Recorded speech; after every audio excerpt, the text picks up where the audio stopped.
alive in America. We've been discussing is Black History Month. So when we come back, we're going to be talking to one of America's premier sociologists, and he's written about 63 books. One of them is called Racist Nation, and the other one he writes about Latinos and racial paradigms. So we'll be back with R.Feagin on the Jordan Journal. We hold these truths to be self-evident, that all men are created equal.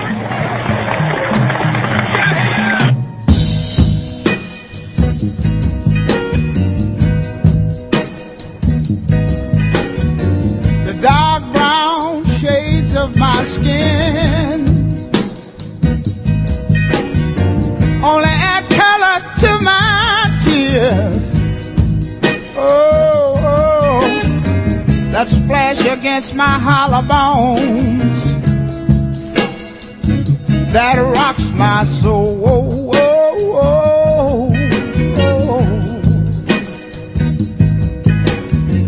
Looking back over my false dreams that I once knew, wondering why my dreams never came true. Is it because I'm black? Somebody tell me, what can I do? Oh Lord, oh, something is holding me back. Is it because I'm black? Yeah.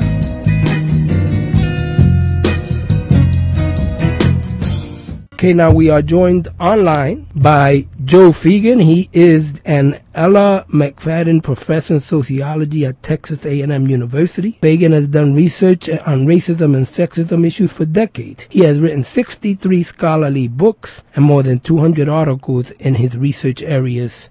And one of his books, Ghetto Revolts, was nominated for a Pulitzer Prize. Welcome to the show, R.Feagin. I was just finished reading one of your many books, one of the ones that I found fascinating, which was Racist America, Root, Current Realities, and Future Reparations. And one of the things I wanted to ask you about is, since you wrote this book, can you explain to us, has racism morphed to a different kind? You talk in your book about structural racism, racism paradigms. Can you explain that to the WBAI family? Yes, the United States was founded from the beginning on racial oppression. We had 246 years of slavery, and that was followed by about 90 to 100 years of Jim Crow segregation, and we've only been a theoretically or officially free country since 1969, 45 years ago. So about 85% of our history has been racial oppression. And in that system of racial oppression, whites ran the show. Whites created it. Whites created the language we use. Even the names of racial groups in this country are virtually all created by white people, especially elite white men. And elite white men still run the show today in 2014. Last time I checked, I think elite white men were something like 93% of all top corporate executives in the Fortune 500 company. And we white men make up today something like 29% of the adult population, but we're 93% of the corporate executives. We're the overwhelming majority of the members of Congress. So that structural undergirding of the American system, politically and economically, is still greatly controlled by whites, especially white men. That hasn't changed from 1619 to the present day. Talk about it, the framing of this has shifted to some degree over time. But that fundamental power structure is still very substantially in white hands, especially elite white men. When you start talking about structural racism, and we have the Obama era, we have Eric Holder, and I've noticed that there's almost, first of all, an unwillingness to even discuss race in America anymore. And very often, you have many white males that are troubled by even the discussion. They almost interpret it as a personal attack by you engaging in a discussion of racism in America. Can you speak to that? Has there been progress, and why it seems like there's an intolerance with having any real discussion of race in America? Well, those are both good questions. The second one is easier to answer, I think, and that is that we whites have disproportionate power and privilege. We have what I call unjust enrichment that has been gained over 14 or 15 generations of whites inheriting privilege and assets from generation to generation, and whites ensuring that most people of color don't inherit those assets at generation after generation. Certainly the oldest groups of color that have been in the country the longest and in the largest numbers, Black Americans and Native Americans, have been unjustly impoverished over many generations to the present day. So whites don't want the country to change, most whites. Most whites don't want to lose power and privilege. Most whites don't want to redistribute assets that were unfairly gained by their... Is that a conscious designation, or is it something that's almost subliminal in a way? Well, if you highlight it for them, it's quite conscious. Like when you talk about reparations for people of color, whites will vigorously oppose that. So they're consciously opposing any changes in the distribution of assets and wealth. But most of us who are white just kind of move through our normal days without seeing that great inequality, without thinking about it. We rationalize it as coming from the hard work of our ancestors instead of the unjust enrichment of our ancestors. We have lots of rationalizing framing as white people to justify the status quo. A lot of the criminal justice system has been almost singularly identified with racial inequality. Yet you hear very few people, other than people like Michelle Alexander, willing to take on issues of mass incarceration. What you really have, I guess, the discomfort level is because in some ways, some would argue that the prison industrial complex provides employment for white communities in many respects. How true is that? And that are probably the most singly identifiable racist inequality in America? Well, it's certainly one of the most identifiable examples of great racial inequality because, for example, African Americans and white Americans use illegal drugs at about the same rate, but the overwhelming majority of people in the prisons for drug offenses are black and brown. Most white college kids on campus who do drugs never end up in the criminal justice system, and there are lots, of course, of white young people and older whites who use illegal drugs. But our system, our so-called criminal justice system, is really a criminal injustice system. Disproportionately arrests, prosecutes, and imprisons people of color for doing illegal drugs. It's a highly unjust system, even though it has a black attorney general at its head. That system functions in a very discriminatory way against black and brown Americans. One of the things that I've been hearing, and you hear this largely on the right-wing stations like Fox, but you also hear a lot of people mimic it as well, the connection between crime and race in America. And I'm at a loss to explain it, but at one point you continue to hear this notion of, well, the reason you've so much imprisonment and a lot of these issues is because, you hear statistics, and I don't know how accurate they are, of the higher percentages of violence in communities of color, and that in reality, as Police Commissioner Kelly indicated in New York, well, we are arresting them because they're regrettably in these neighborhoods of black and brown people. That's where all the crimes are being committed. How do you view this connection that's been established and this criminalization of non-white people in this country? Well, first, most people of color are not criminals, even though the white framing of people of color tends to emphasize them as criminals. Particularly black and brown men in the white racial framing of this society are often stereotyped in that framing as criminals until proven innocent. That's not true for white men in this country. We don't have a stereotype of white men as likely to be criminals, except that it was the white-collar criminals on Wall Street and elsewhere who nearly brought down the world's economy between 2008 and 2011, And the last time I looked, none of them yet had ended up in jail for nearly bringing down the world's economy and just destroying every country's economy. White-collar criminals in our system either get a pass, that is, they're never arrested and prosecuted, or if they are arrested and prosecuted, they get a slap on the wrist. So it depends on which criminals you're going after. If you emphasize working-class criminals, they are disproportionately people of color. If you emphasize the criminals that can bring down the whole country's economic system, they're almost all white, and almost, probably 2/3, 3/4 men, white men. You know, Professor Feagin, one of the things I often hear, and even among progressive people that I find interesting, and I'm interested in your view on this, when we engage in a discussion of race, very often I have a lot of my progressive friends tell me, that's nice what you're bringing up. They indicate that sort of we have a race preoccupation. Then they shift and say what the real battle is in America now is class inequality. And why do you keep raising the race issue, which ends up being a lot more divisive, when the underpinnings of a unified working class would be a focus on income inequality and working class people? And maybe if we downplayed the race angle, we'd be able to find more unity in the working class. How would you respond to that?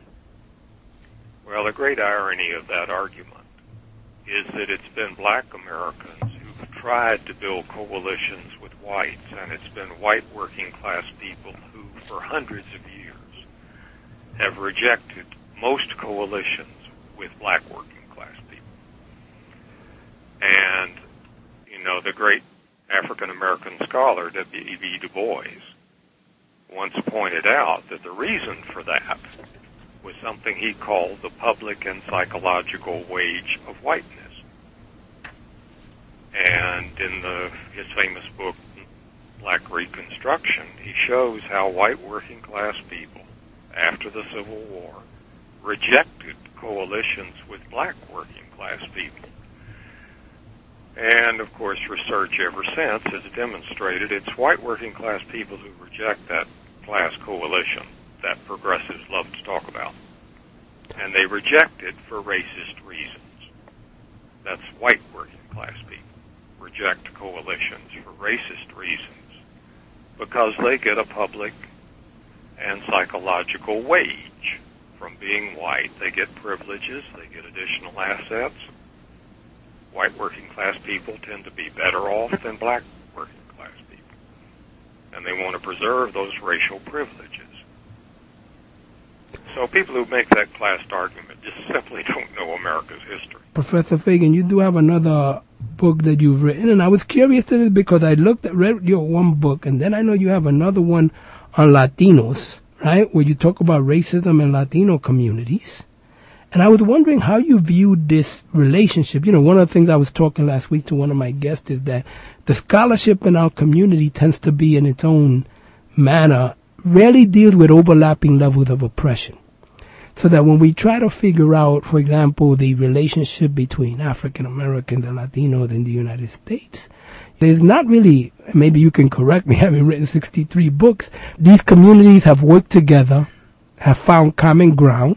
This Latino rubric is often very confusing for a lot of people. So we don't have scholars. We have sort of a segmented analysis of racial realities. We'll have people that write books on African Americans. We'll have people that write books on Latinos. We'll have people that write books on the Asian American struggle in this society. But you rarely see something that would bring together these different communities of color towards a more profound understanding of what they have in common. Yes, that's a very good point.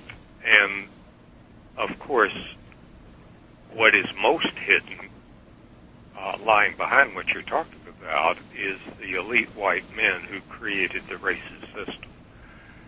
The elite white men who created the racist system and the dominant white racial framing, who are the most powerful in maintaining biased political and economic institutions, are almost never studied or called out. Not even scholars of color very often call out the elite white men by name who were the key players who created the racist system in the first place. They created 246 years of slavery, 100 years of Jim Crow. They're almost entirely responsible for the mass incarceration, the new Jim Crow today. These are elite white men, those top corporate executives, those members of Congress, Supreme Court justices, head of school systems.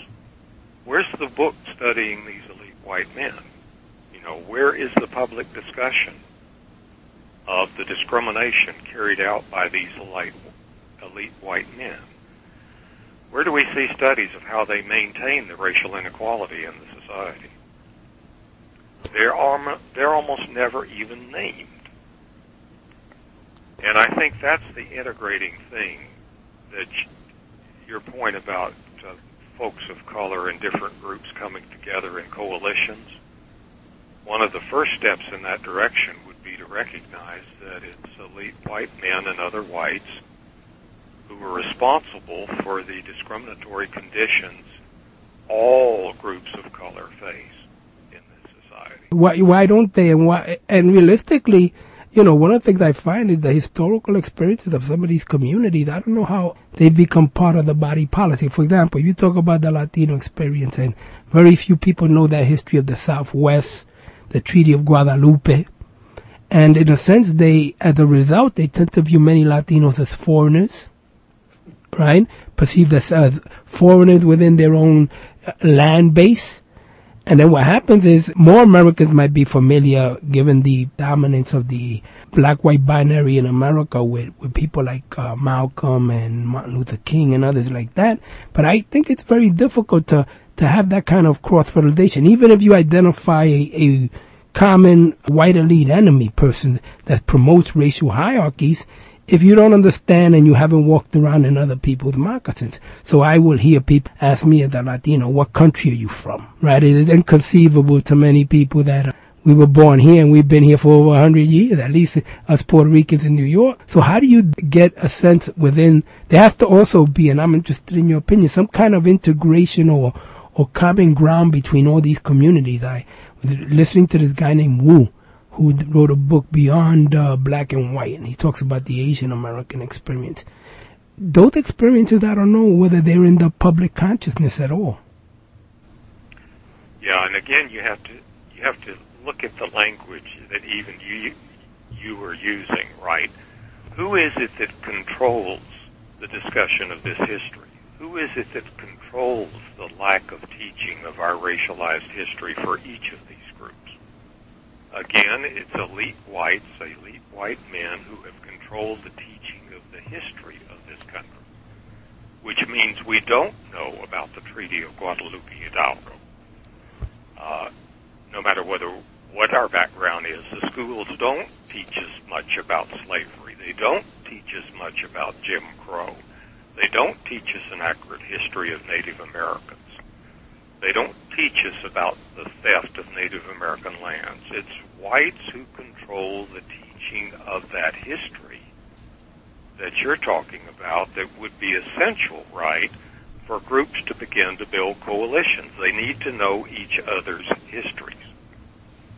But most of our history that is taught is sanitized, and it rescues and protects whites throughout its presentation in our schools, with rare exceptions. You talk in your... Just do not get an honest history of any racial group in this country, except perhaps whites. That's considered universal, that's why. But Professor, you talk in your book about reparations, and there's been a frequent theme here at WBAI, and where do you see the reparations debate? At one point, Randall Robinson wrote a book called Debt. And at one point, it looked like there was a much more receptivity to the reparations debate in America. And I don't know whether my sense is that some of the white elites have sort of pulled back on any commitment or any discussion. We hear a lot about reconciliation and all kinds of stuff. Where do you view the reparations debate going in America at this point? And is that even on the table, despite the legacy of slavery? Well, reparations are always on the table by activist groups of people. The problem, of course, is when whites control the political and economic system, they don't want to listen to reparations discussions. And so it gets shoved to the side. It doesn't make its way into the media except to mock it.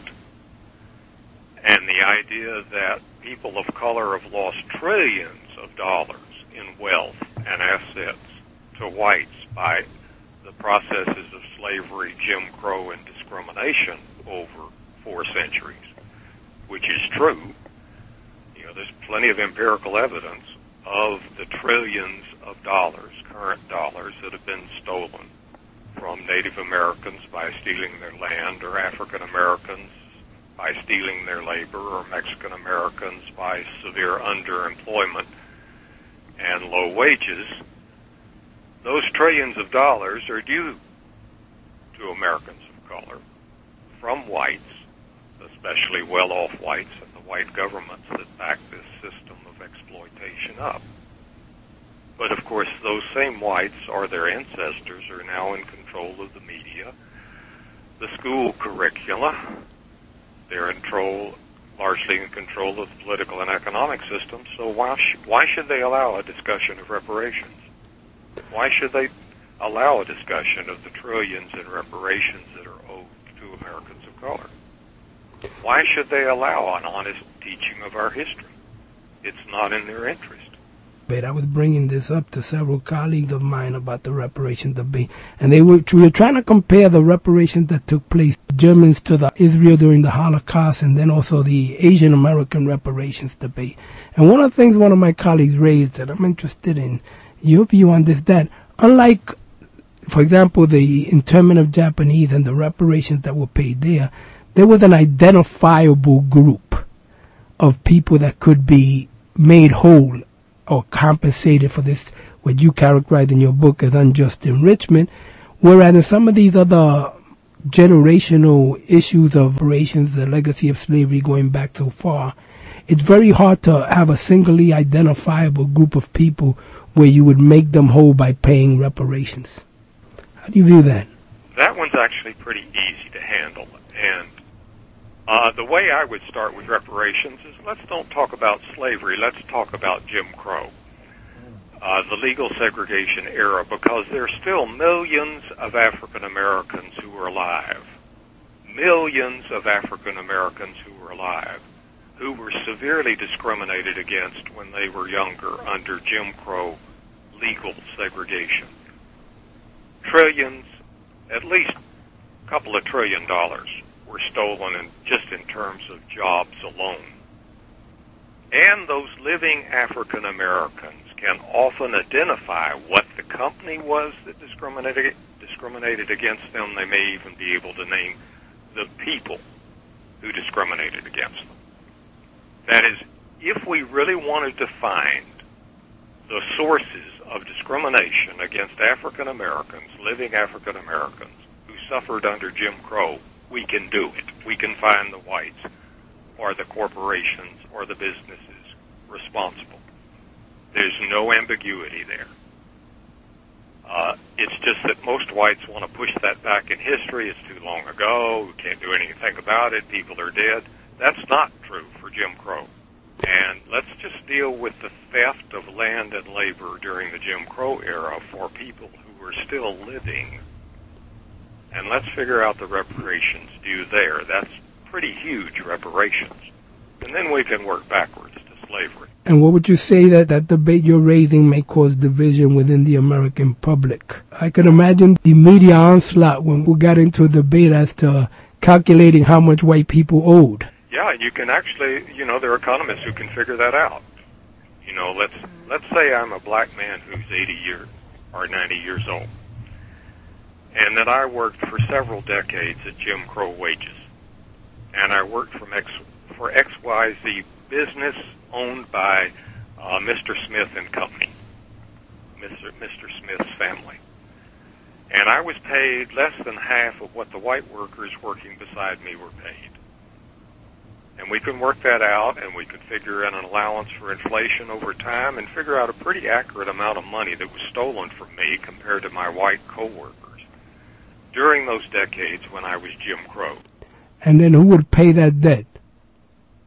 It would be taken out of the tax money? Or the company that allowed, that participated or created the discrimination, or the family that owned the company, or the state governments that had laws creating Jim Crow laws, which is about 15 or 20 of our states had laws enforcing Jim Crow segregation.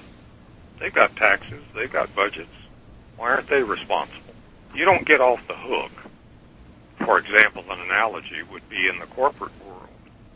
You know, if corporate executives dump some chemicals in the water and people get sick from it, and those corporate executives die, the company doesn't get off the hook because you can't identify the corporate executives who were responsible for polluting the water when the children of the people who drank the water turn up deformed. Under our legal system, you can still sue the company even though the executives are dead. That's true. How is it any different? Good point. Excellent point. Also, another thing is there was a great deal of violence during Jim Crow when relatives were hung or beaten up by whites, by police officers, where black women were raped. On a very large scale, black women were raped by white men during Jim Crow. And they're still living. What about all those damages that were caused by white violence against black people under Jim Crow? So it's not just monetary losses from discriminatory wages, but there's all that violence. What about all the rape that white men got away with under Jim Crow? Many elderly black women can name those rapists who were never prosecuted. So we don't need to go back to slavery to start thinking about how to compensate people for many years of extreme racial oppression. Final question, Professor Feagin. What do you consider, having gone through and having literally done this for 63 books and a number of years, you president of Association of Sociologists, what do you consider the new racial frontier in America at this time with an African-American president and the changing demographics of the country? Well, that's a big question. I know it is. I tend to ask those kind of questions. Clearly, the racial inequality, the economic inequality, racialized economic inequality is getting worse or staying about the same. It's very bad or getting worse. That's one of the fundamental problems of this country, and obviously it will eventually tear the country apart. There's not only class inequality, but there's very sharp racial inequality. And just because we have a black president doesn't mean we don't have very deep inequalities that are there because of many generations of past discrimination. We have current large-scale discrimination in many areas, and we have centuries of racial discrimination. And the way I look at it is the rhetoric of the American Revolution was liberty and justice for all. You know, we make our kids say that in the Pledge of Allegiance, millions of times but we've never lived up to that liberty and justice for all framing. And that's what this country needs. It needs to live up to the liberty and justice and fairness for all rhetoric that's been around for centuries. Thank you very much for being with us, Professor Feagin. Where can people reach you? Maybe where can they find your newest book? Well, most of my books are available on Amazon. They can reach me through my website, or we have a blog called Racism Review, www.racismreview.com. And on that blog, we have a lot of expert social scientists dealing with all of these racial and ethnic issues, the ones we've talked about and many others. The email is on that blog. There's also much information there, written in a more digestible form for the general public on these racial issues.